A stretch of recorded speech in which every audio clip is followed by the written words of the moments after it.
Welcome to the webinar of Siemens Stiftung, which means foundation, together with the Technische Hochschule Ingolstadt.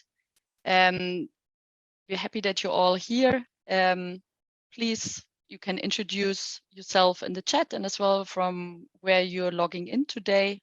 I'm actually based in Munich, Germany. And the topic we have today is operational management of off-grid energy hubs. The webinar is part of the Spotlight on E-Mobility series, where we already did a couple of virtual sessions on topics such as financing, but as well business modeling. We had social enterprises and startups report about their projects. Some of our partners like German Development Corporation as well. So it's a wide program, and today I'm really happy that we are tackling charging, which is like a really important topic.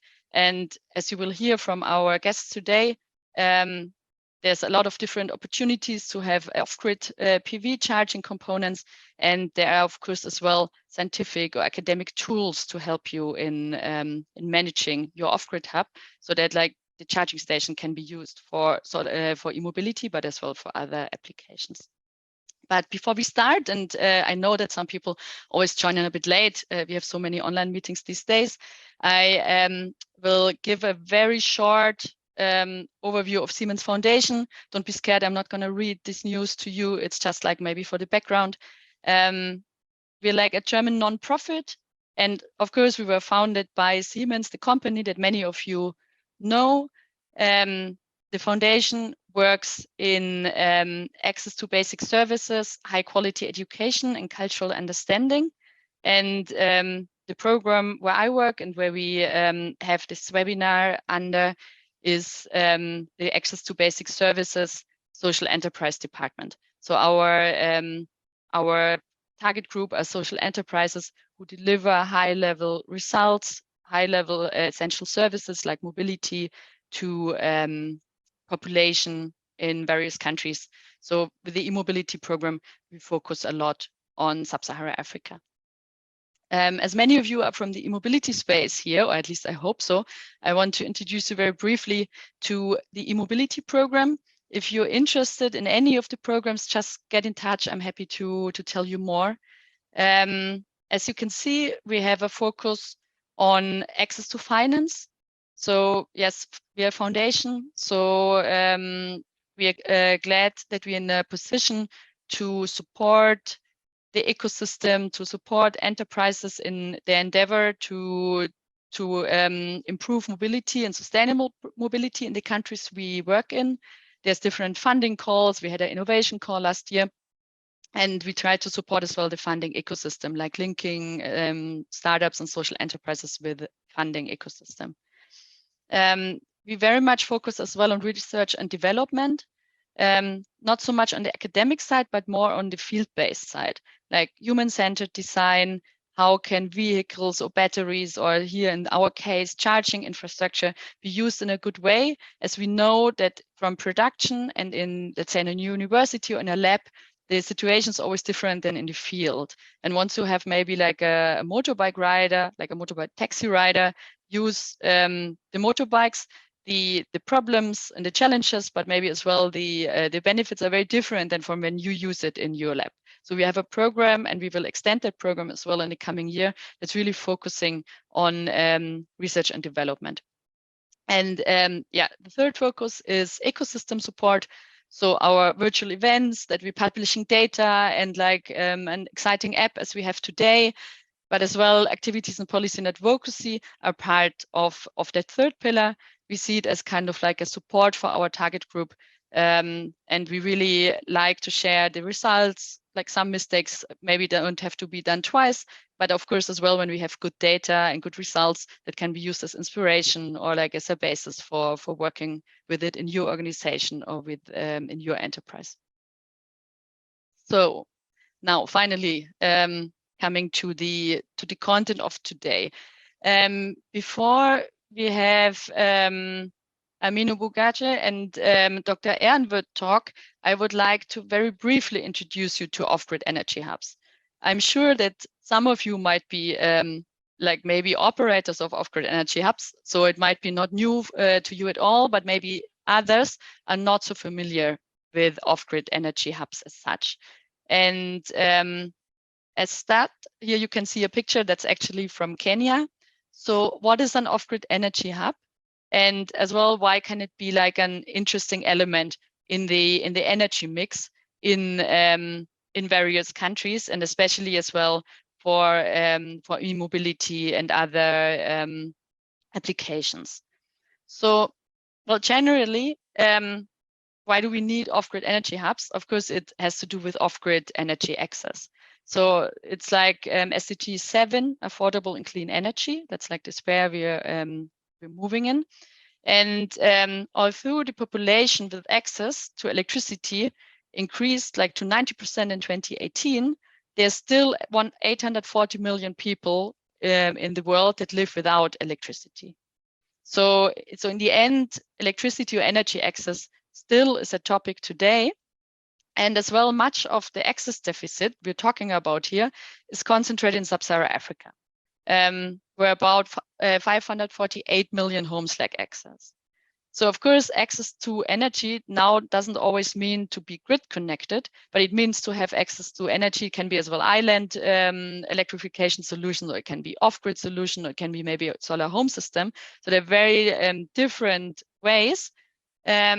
But in some countries or in some geographies, off-grid energy hubs are like very present and can be kind of like one mix in the energy mix. So normally it doesn't mean to replace a national grid. It's more like adding charging points, adding energy access opportunities in areas that are underserved. And well, while I show you some photos soon, off-grid energy hubs can look very differently, from quite small to quite big, and like as well charge or have different use cases. There are some elements that we could say are unifying. So yeah, normally they're not connected or served by publicly or privately managed utilities. So that's like the off-grid. They often have innovative and access-oriented business models. So sometimes it's renting or leasing appliances. Sometimes it's like that people can charge against a small fee, like let's say application that they own themselves. Sometimes it's pay-go, so like pay as you go, or pay to own business models. So often it's not the usual like linear, okay, I sell something, you pay for it, and then I'm not interested anymore business model. And often the products that are charged, for example, smart batteries or lanterns as well, they often do have an IoT component. So what does that mean? It means that there's normally, let's say, some intelligence there. So when do applications go out? What's the charging rate? So they're connected. Sometimes they have trackers, or there's as well connected to the internet, so that as well the asset, the application, but as well the hub can be managed in a good way. So like one point I think that's really important is that why is off-grid renewable energy so exciting or so important? So of course now or today we have as well a strong technology focus. And yeah, like technology is adaptable, it's scalable, it's quite flexible. So it can be really like a solution for many geographies. We talked already about the financing and the business models, but what's really interesting to see is as well that of course off-grid energy has like a strong human development, but as well environmental aspect. Yeah, in the human development, we can see that community empowerment. They're often like the hubs are very integrated in the community. They're connected there, and they support overall well-being. So you can imagine, like when there was no access to energy, it's a big topic. As well in the economic sphere, local job creation, skills development, it's cost competitive, so there can be advantages. And of course, on the environmental side, well, like, yeah, I think climate change is in all is like in all newspapers, people talking about it. So low carbon energy, but as well climate resilience, to just name a few examples. So now I show you some photos before I hand over to our two speakers of today. So here's some examples of off-grid energy hubs. One photo is from Ghana, one is from Kenya, one is from Uganda. So you can see that the design is always a bit different, but on the other hand, you can as well see the unifying elements like the PV system and as well the structures for the hubs. Here you can see some examples for off-grid charged applications, from smart batteries to e-agriculture tools to like a smaller type of batteries to fishing lanterns, and as well a motorbike that has like a battery that was charged off-grid. And well, now I'm very happy to hand over to our experts of today. Amino, Matthias, the floor is yours. Thanks a lot. Then I will continue. Thank you, Mara, for the introduction, and welcome, ladies and gentlemen. Thank you for coming. Thank you for your interest in our topic. My name is Matthias Ehrenwirt. I'm with Technical University of Ingolstadt, together with my colleague. I was working for the last 2 years, more than 2 years, in that ecosphere that Mara already described. And yeah, the overall question where we started with was basically, how can you as a hub operator best possibly operate your energy hub? So say you have a certain amount of devices, as Mara mentioned, some mobile batteries, some lanterns, some electric bikes, some e-cargo bikes, yeah. And at the same time, you have a limited amount of electricity generation available from PV, for example. So what can we do so that you can optimize, let's say, all of the or the operational strategy of your energy hub? And this is where my colleague Amino spent a lot of work in developing some algorithm that we finally also converted into an app. And my colleague Amino will now take over and show you a little bit more about that app. Thank you very much and welcome again. Thank you very much, Matthias. My name is Amino Bugaji, and I'm a research associate with the Institute of New Energy Systems, Technische Hochschule Ingolstadt. Today, I would actually demonstrate to you the optimization tool that we've developed within the context of the joint project with Siemens Stiftung. But before I actually go into the demonstration session, I would like to give you an overview of the optimization tool, so you can actually have a glimpse, on how it works and what is the tool all about. The tool actually was developed in order to assist any hub, any solar off-grid hub operator to actually, design his hub and also schedule his load charging, throughout the day using PV focus. In line with that, actually, we used an energy hub owned by Way2 Limited. It's a solar-based energy hub where it has e-mobility loads, non-e-mobility loads such as fishing lanterns, water treatment device as its load. But the major loads actually at this hub are the e-mobility loads and the fishing lanterns. These e-mobility loads, consist of e-cargo bikes, e-border bikes, and other e-two-wheelers. The tool actually would help to optimally use the PV energy produced and avoid unnecessary energy deficits. So what's the meaning of this statement? The meaning of this statement is that, okay, because the tool is using PV focus, you're actually downloading, solar PV focus, and you're uploading it into the tool. So it's going to actually help in distributing your load charging schedule throughout the day in line with the PV focus. So it's going to tell the operator, okay, now we have good PV production, charge this number of lanterns, or for example, or charge this number of e-bikes, or charge this number of certain loads, and the meaning of avoiding unnecessary energy deficit means that, okay, yes, because it's still using PV focus, so the app actually has the ability to what, to see today and to see even tomorrow. It can even see next tomorrow, for example. So it can know that, okay, tomorrow might have potential lack of energy due to cloud, due to weather condition. So now it's going to advise the operator to what, to shift some of his loads of tomorrow to today, depending on today's surplus. So basically, I mean, this is why we developed this app. I mean, continuation of the overview of the app is, I mean, the app actually was developed using MATLAB App Designer Toolbox. It is actually an executable file that can be installed on any computer. You don't actually need an internet connectivity to run the optimization tool. Sorry, I'm actually mixing app and tool. Yeah, so it's all the same thing, tool or app.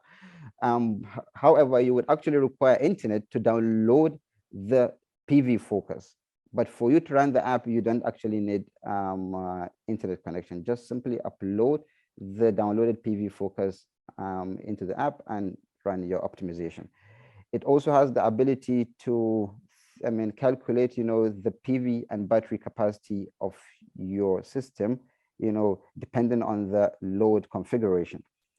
It also has the ability to calculate the energy yield of your system, considering the performance ratio of your system, which includes cable losses, you know, losses due to dust, due to shading, stuff like that, and also the solar irradiation of your location. So it uses that to calculate the annual energy production of your system.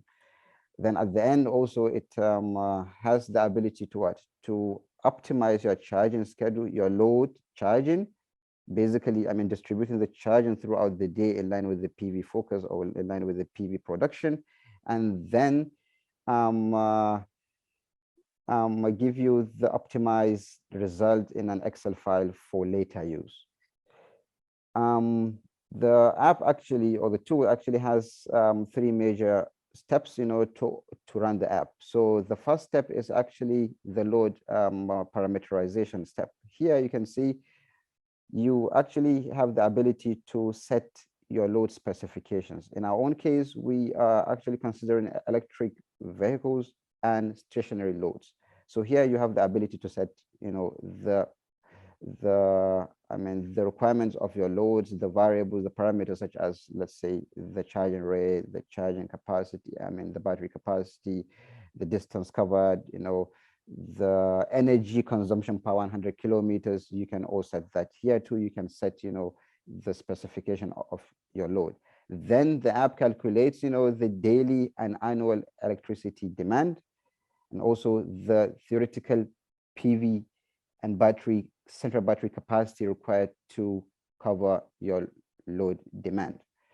Then it goes to the next step, which is actually the PV parameterization step. Now, since we have actually the PV capacity calculated from the load tab, now we would actually configure the PV modules, you know. So we want to know number of PV modules required to, for example, I mean, produce certain PV capacity. For example, let's say we calculated and it says 30 kilowatt peak system. So now from here, we'll be able now to know, okay, number of PV modules required to produce that 30 kilowatt peak system.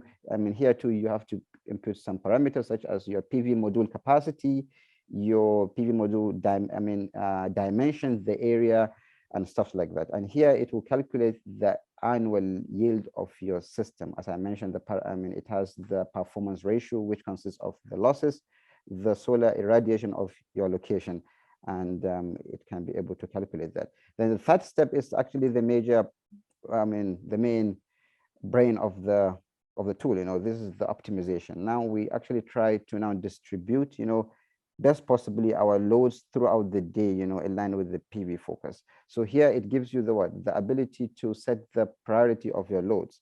For example, let's say you want to actually have the EVs to go first. You want to charge them first before charging the stationary loads. So you can actually set the priorities of your loads. And then you upload the PV focus that you've already downloaded. And then you click on optimization. So it tries to distribute best possibly, the load schedule, throughout the day. And then at the end, it actually gives you the optimized result as an Excel file that you can use in the future or later. So, I mean, in the demonstration session, we will actually try to solve three major tasks. So the first task actually would be to use the app or the tool to parameterize a 30 kilowatt energy hub with 3 e-mobility and 2 non-e-mobility loads. And the load specification of this loads actually goes as follows. For example, the e-load and the e-mobility loads, we will have like 3 e-vehicles, e-vehicle 1, 2, 3. This is the daily target. For example, we want to charge 5 e-vehicle 1, 2, 3 respectively. Then this is the charging rate, for example. The charging rate is here, the charging time, and the battery capacity of your EV. Then you have the non-e-mobility loads. I mean, we are considering, let's say, mobile batteries 1 and 2. So this is a daily target. You want to charge 200 of this mobile batteries, per day. And this is the charging rate, charging time, and the energy and the battery capacity of your mobile battery. So you use the app to determine the estimated daily energy demand. And you also use the app to estimate or calculate your PV and battery capacity required to cover your load. So basically, I'm actually going to now take you to the app so that we can actually solve this problem before we go to the next problem. So you just, you just try to assume as if you are a hub operator with 3 e-mobility loads and 2 stationary loads. So you can see here, I've already set up the load parameters so that we can save time. But you can see from here, you have, the 3 tabs where you can set the load. Then the next tab is like basically the next step, the PV parameterization step, and the last step, the load optimization step. So now we're in the first step. So in the load parameterization step, you have the ability to select your loads. Here we have selected the 3 e-vehicles, and we've selected only 2 stationary loads. So you can be able to set in your parameters. For example, in this e-vehicle 1, you can see I've set it as 5, the number of vehicles. Expected distance, I've set it at 100 kilometers per day. I want them to cover 100 kilometers per day. And the energy capacity is this. The charging rate is this. Then it calculates the charging time. And the energy demand, this one actually can come from the manufacturer's data sheet of your vehicle, or you can actually run a measurement investigation on your vehicle to know, okay, how much energy does it consume per 100 kilometers, like, because this is the standard unit, something like that. So you can set it up, then it can be able to calculate and tell you the amount of batteries each vehicle will need. In this case, you can see it's telling me that we need 2 batteries for each vehicle. That means you have to do a battery swap later, in the day, to cover 100 kilometers, or you have to basically have 2 batteries, on your vehicle, something like that. Then it's telling you here that the total required batteries is 10. So that means for 5 EVs to cover 100 kilometers per day, you will need 10 batteries in total. Then same goes to, the second EV. So it's telling you that you require 15 batteries in total. For the third EV, when you're actually setting in your parameters, it's telling you that you also require 10 batteries. So when we go now to the stationary load 1, you will also set the capacity of your stationary load battery, the charging rate, and it will automatically calculate the charging time, for example, or you can put in the charging time. Then you set in the daily target. So in our own case, we're setting 200. Same goes to stationary load 2. I'm setting it at 100, and the energy capacity is 120 watts. So basically, when you click on calculate, it is going to give you the estimated or calculated daily load demand. That means it's telling us here that we need 108 kilowatt hour per day. This is our total energy consumption.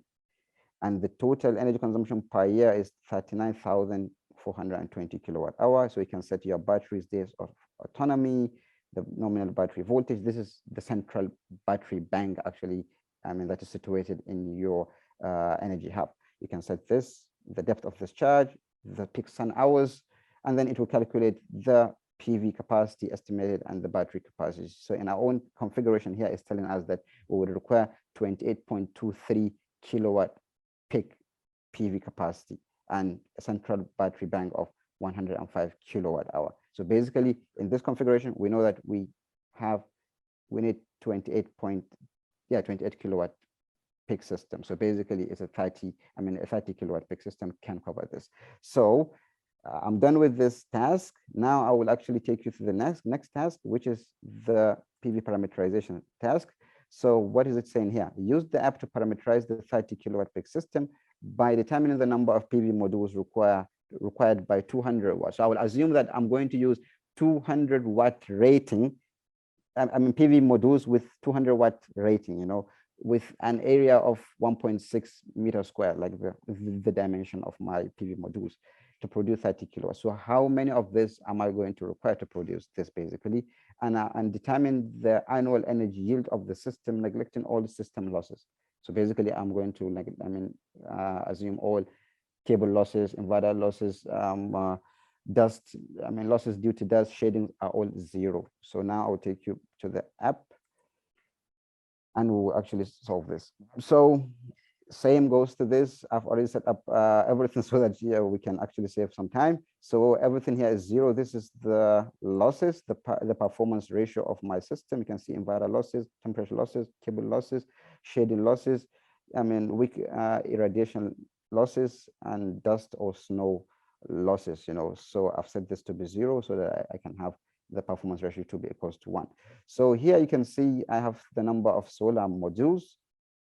This area 1.68, the solar module peak power rating as 200 watt peak, and the performance ratio, of course, this. And here we have the annual average irradiation on the panels. This is actually the solar irradiation of the location. Every location, when you search online, you will actually see the solar irradiation, in kilowatt hour per annum, for that certain location. So in my own case, I'm using 2,300 kilowatt hour per meter square, as my solar irradiation. So when I click on calculate, it's going to calculate the energy yield, the energy it's going to produce, for example, and the total PV capacity. That means you can see I would require 150 modules of 200 watt peak ratings to produce 30 kilowatt peak system, basically. So it's telling you that, you will need 150 modules to produce 30 kilowatt peak system.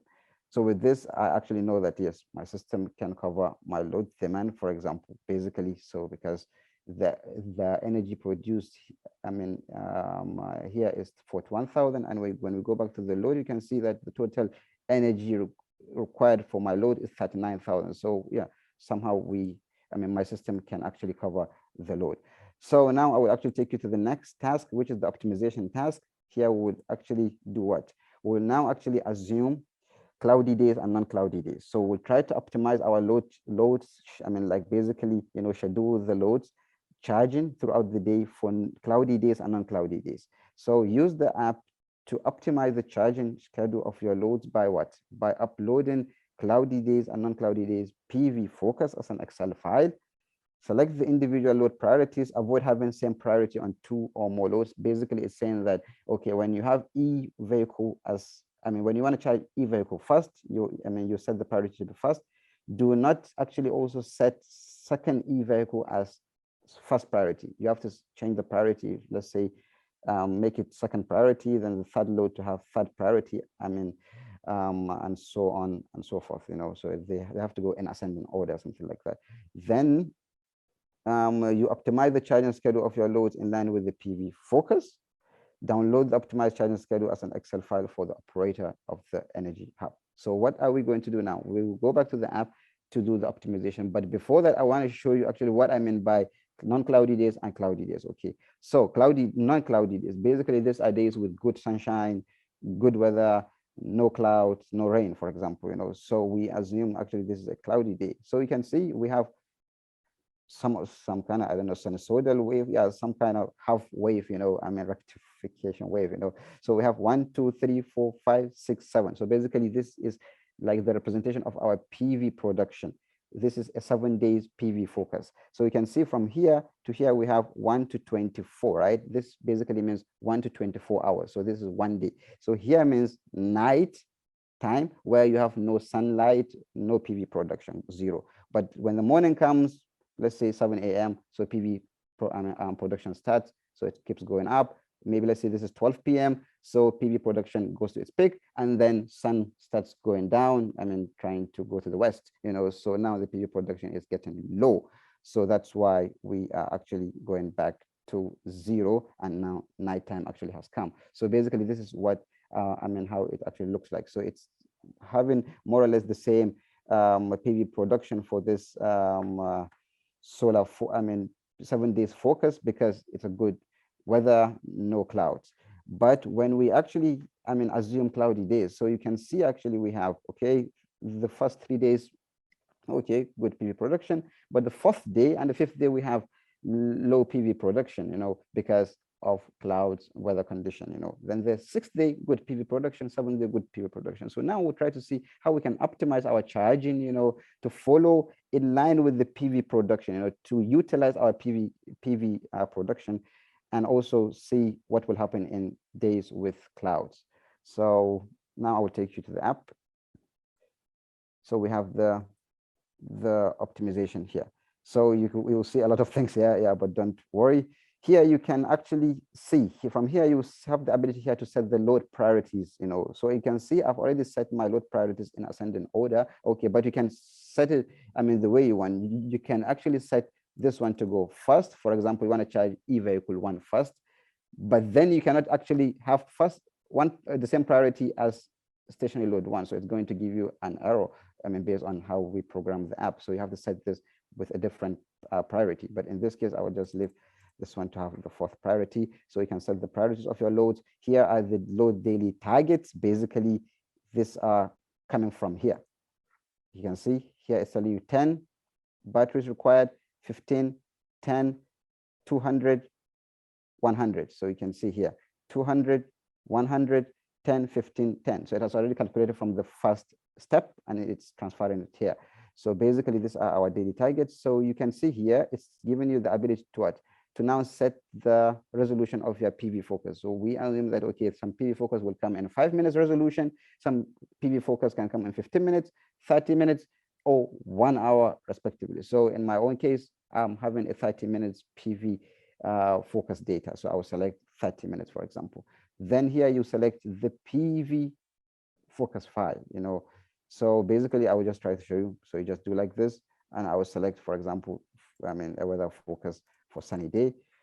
Sorry about that. So we go back. So it has already uploaded, for example. So it will give you the graphical representation of your PV data focus. So you can see here are the days, 15 September to 23rd September, for example. So with this, you can be able to optimize. Yeah, from here, it actually shows you the uploaded PV data. You can see this is the time, this is the PV data in kilowatt. Yeah, so now you can actually use this button to optimize. So there will be some mathematical algorithm behind the scene, because it's MATLAB, so it will run. Now it will try to distribute the charging, best possibly in line with the PV focus throughout the day. So it will just calculate. You will see here, for example, don't worry about this. It's actually using the European time,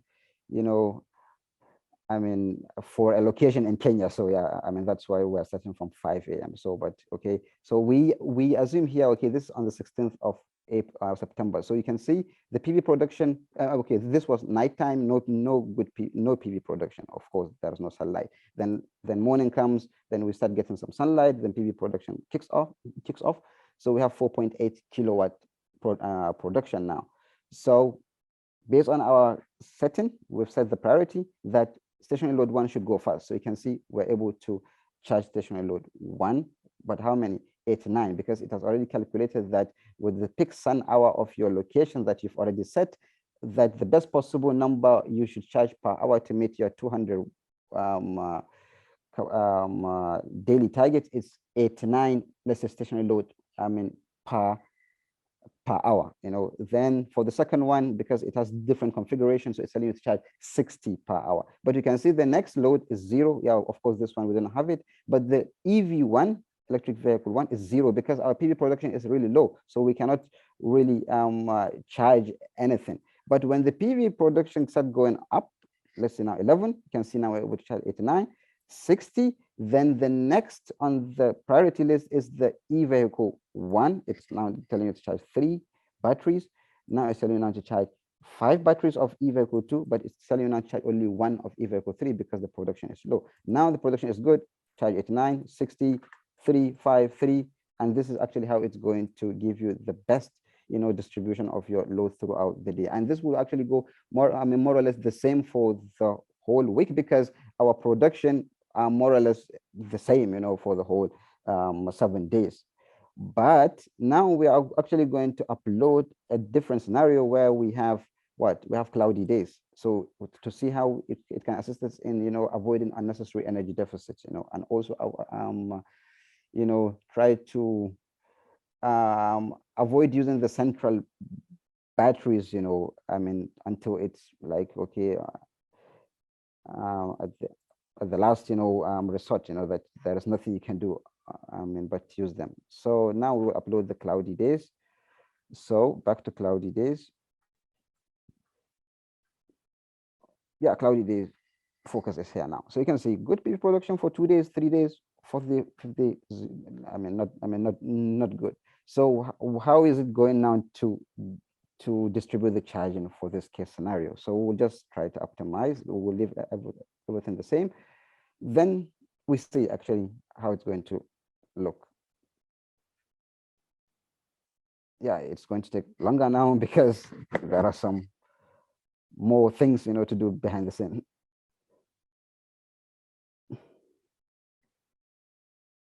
Yep. So now you can see, same as the previous scenario, we're charging 89, 60, 0, 0, 0, now 11, 89, 60, 3 batteries, 5, 1, same, right?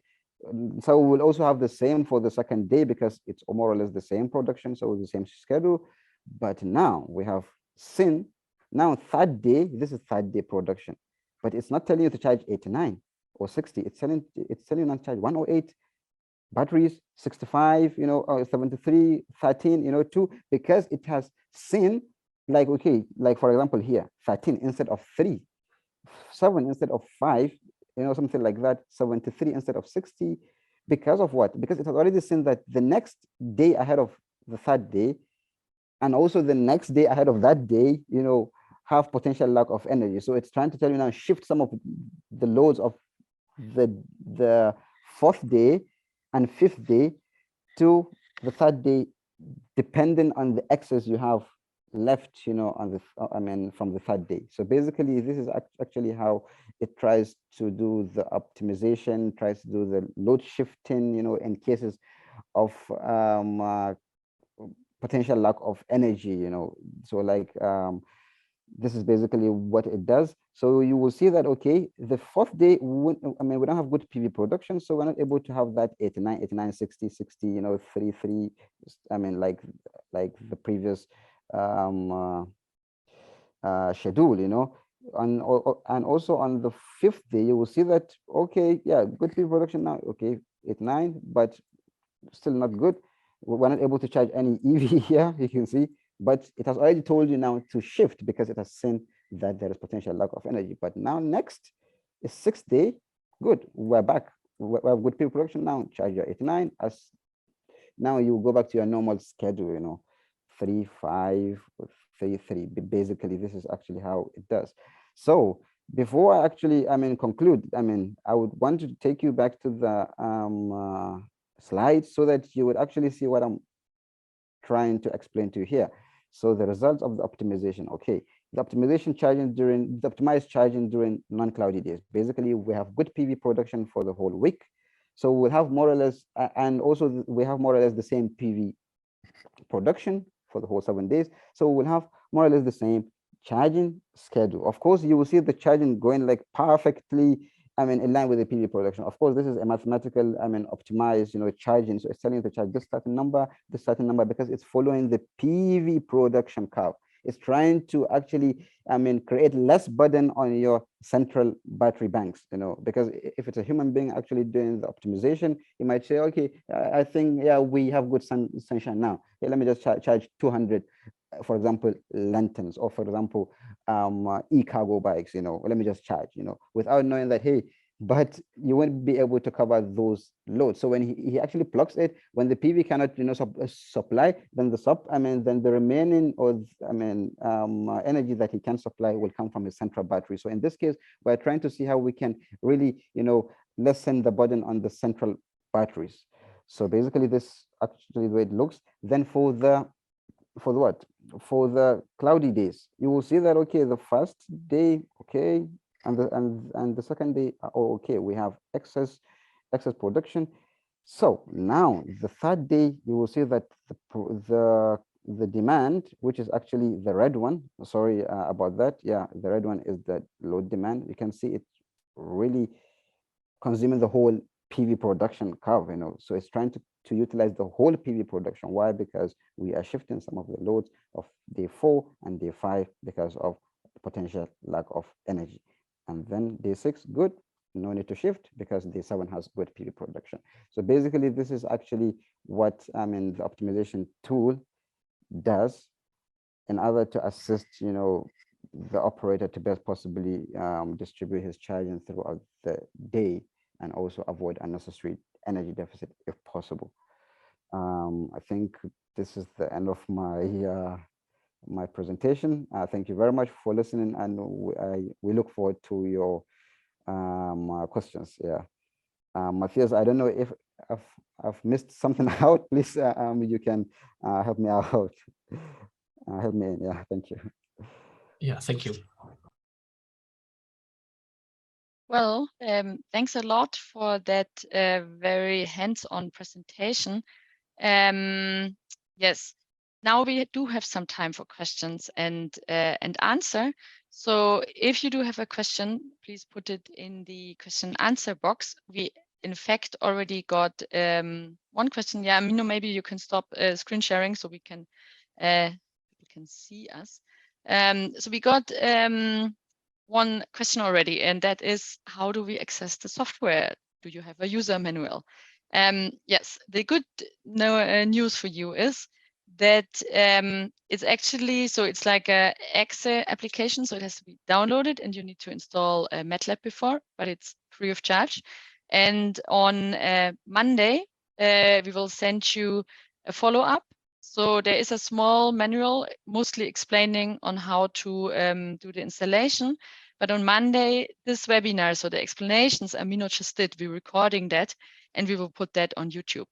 So you will have the explication, yeah, like how to install it. Then you can always check in the sample of what Amino just did to follow him. But of course, if you already now have some questions, and of course you can always get in touch as well with us if there should be a problem. But if you already do have some other questions now, of course it's a good time because, well, it will be recorded, and as well you can get like a live answer. So Amino, I do have another question for you. The question is, how robust is the model for larger loads and supplies? E.g., for example, if it's more than 10 vehicles or more than 40 kilowatt hours? Yeah, if it is more than, yeah, in this case scenario, we actually made the app to just fit in with 3 e-mobility loads and 3 non-e-mobility loads, but we can always, expand the app actually, to fit in any case scenario. So when you have, let's say, 5 different e-mobility loads, for example, you have Tesla, you have different one, you have different, brand, and also different brand, we can try to, make it more flexible, for the user. But let's say, for example, you have one model, so you can basically simply use just one EV block to basically parameterize your system, because you might have one type of e-vehicle, but it has maybe a lot of vehicles within the fleet. So you have maybe one Tesla brand, but you have 10 of them, so you can use one single block to do the parameterize the optimization. So it means like the question is not how many vehicles, it's more like how many types of vehicles. So you can have like 1,000 cargo bicycles and the app will be possible to use. Yeah, that one is good. Yeah, so it can do that. Yes, I do have another question here. First, thank you so much, Amino. That was a good presentation. Does the tool adjust to real-time weather data, or it just uses the forecast weather information only? May I just jump in here? Yes, sure. Yeah, thank you for that question, Joshua. So Amino already mentioned that for running the tool itself, you do not require any internet connection. We thought about that as you as an energy hub operator, you might be in some really really remote area where you not necessarily might have internet all the time. So basically, what you would need in order to run everything is a forecast. And that forecast typically you get from the internet. There are some special websites where you can get for free for any location a PV forecast. And our tool is not restricted to the frequency, so to say, how often you update that forecast. So that means if you are able to load an updated forecast every hour, our tool would be fine with that and would acknowledge that information, so to say. But if you do not have it, then it's also not a problem, so to say. But then you're just working, or you're running the app with one file, so to say. And our idea, or our rationale behind that was like, maybe you have only every now and then internet available, so you download the weather forecast for the next 7 days. And if the internet breaks down, then you can still run the app based on that weather forecast. Thanks a lot. I hope the answer was sufficient. So do we have any more questions from the audience? Yes, so I just got in another question. So yes, so thank you for the presentation. It says, in your model, you have demonstrated how one can schedule charging sessions prior to cloudy days. Can the system also schedule the charging beyond the cloudy days? Yes, it can do that, and I think that's what we did in the presentation. I'll just go back here. Yeah, sure. So this is actually a non-cloudy day, so it has continued. So it can schedule. The focus depending on what type of day you actually have. Is that really the answer? Right? I think. Yeah, or maybe to add on that, Alex, I think our app, please correct me if I'm wrong, Amino, the app itself, it looks something like 7 days into the future, and tries to best possibly distribute the upcoming loads for that. Or please, yes. Amino, correct me. Is it 7 days? Yes, you're right. Actually, when you put 7 days data, so it will look at that horizon. So when you put 2 days data, it will look maximum 2 days. Something like that. Yeah. Exactly. Okay. Thanks. Yeah, I think I would say as well. Like it of course depends when do you want your things loaded? Like if it can wait, of course you can wait for sunnier days, but if you need it those days that will be cloudy, of course you should charge them before, because otherwise you can't do that, with my non-engineering words. I do have another question. Actually, one is in the chat, but let's take the other one first. So yes, it says, thanks for the interesting presentation. I'm curious about PV efficiency results of immobility or non-immobility loads. Can you talk about PV efficiency? PV efficiency in what sense? Can I see the question again? Well, it just says PV efficiency. Like I don't know. Maybe like the question is maybe like Icicle, could you specify? Maybe I don't know, compared to like grid or to other energy sources, or compared to other I don't know, like because efficiency of PV system actually, I mean, has a lot of parameters that defines the efficiency. I mean, for example, let's say, I mean, when there are dust, I mean, on your PV modules, of course, the efficiency will go low. When there is extremely high temperature, I mean, that actually goes beyond the manufacturer's, set what do you call it, standard test condition, of your module.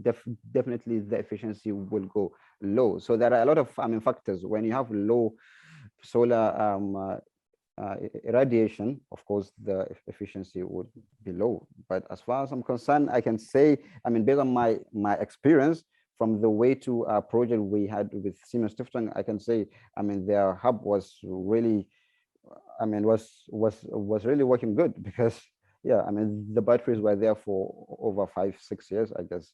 So yeah, I mean, the efficiency is yes. Maybe okay. If I may jump in here, thank you, Icicle, for the question, and happy to see you joining our webinar today. Inside the app, I think Amine showed that we have some possibility to account for potential efficiency losses. Yeah, as Amine mentioned, for the dust related losses, for example, or temperature losses, and so on. And we also gave you that these are the numbers in brackets behind that, 6 to 15%. So if you do not know anything better, you can use that values. And if you start the app for the very first time, you will see that these text boxes, they are filled with default numbers, which we found something to be realistic out of the literature. Because I would say, as a normal human being, you might typically not know about all of these numbers, but if you know them, you can account for them. And if you don't know them, you can just go with the default values here. That is fine. We do. Thanks a lot for that explanation. We have one more question. I saw it in the chat. It is, how do we compensate for energy demand variation? May I answer that, Amino? Yeah, I'm not sure if I got that question completely, but when we started the project, so typically, if you are an investor and you want to invest into such an off-grid energy hub, you will have the problem that you cannot follow the increasing demand which you will have on the ground with your equipment, right? Because you would typically install a certain capacity in terms of kilowatt peak for the PV modules and a certain amount of battery banks. And the demand that you have on the ground, that will, let's say, develop over time. And so in the beginning, you are in a situation that your hub is, let's say, oversized a little bit, and at a certain time, your hub may be undersized because the demand is exceeding the generation. And the app should more or less help you in order to to best possibly operate the hub throughout that, let's say, lifetime. Sure, I have to say, at a certain point, you will definitely have to upgrade the hub and install more PV modules and install more batteries, for example. But until you come to that point, that app helps you to operate it in such a way that you're, let's say, putting the least stress on your equipment, so to say. So I would say yes, to answer your question, yes, the app is able to account for increasing / decreasing energy demand. But honestly speaking, I'm not sure what you mean with compensate for energy demand variation. So I hope my explanation helps you to give you a glimpse into how that app works. If not, please feel free to ask again. Yes. Do we have any more questions? I would maybe like ask one question from my side. So now that you like researched and worked on that app for a long time, what would you recommend to people who are just like starting out? Let's say people who would like to maybe like company in electric mobility and they're thinking about PV charging stations, or like someone's thinking about starting an off-grid energy hub. So what would be your recommendations to such individuals or companies? I would say that's definitely an interesting business model from my point of view. We learned so much in that project about the various consumers that we were not aware about in the beginning of that project. So electric vehicles, okay, that might be quite obvious, but all of these mobile applications that the fishermen, for example, use on the Lake Victoria, yeah, so I would definitely see an opportunity for such an energy hub as a business model. And my recommendation from let's say from a technical point of view, let's say the better you can estimate the demand that you would experience on the ground, the better you can size already your energy hub from the beginning. Because like undersizing is a problem. In that case, you cannot earn enough money because you cannot charge everything. But significantly oversizing might also not be very reasonable from an economic point of view. So if I would have to size such a system, I think I would go with to that community or to that place where you would like to install the hub. Maybe do some questionnaires or ask the people what kind of services are you looking for, and then size the hub accordingly. Slightly oversize it in order to account for some future demand that might evolve over time, and that app that we presented today gives you a tool in order to operate that in an efficient way, so to say. I would also want to add one thing, please. I mean, and also I would want to recommend that, I mean, when you actually want to put your EVs, I mean, on ground, try to run some measurement investigation on the energy consumption of your EVs, because really, I mean, the consumption differs, you know, from the manufacturer's data sheet, you know, because this actually is in line with your own context, you know, your own environment. Yes, very good recommendation. So I think as we don't have any questions anymore, we can like close to the hour. So as said before, on Monday, you'll get an email with the download link for the web app and the manual that explains the installation and this kind of video tutorial that we kind of just, that you joined live. If there should still be any questions, yeah, you can try to get in touch.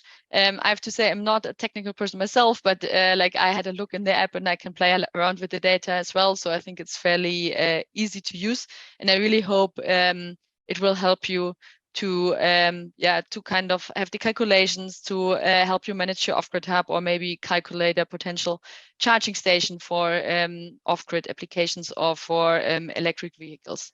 So, well, yes, thanks a lot for joining. Write to us if you have any further questions. And yeah, I'm looking forward to welcome you next time. Thanks a lot for our speakers as well. It was very nice to learn more about the app and the optimization today. Bye. Thank you very much. Bye-bye. Thank you. Bye.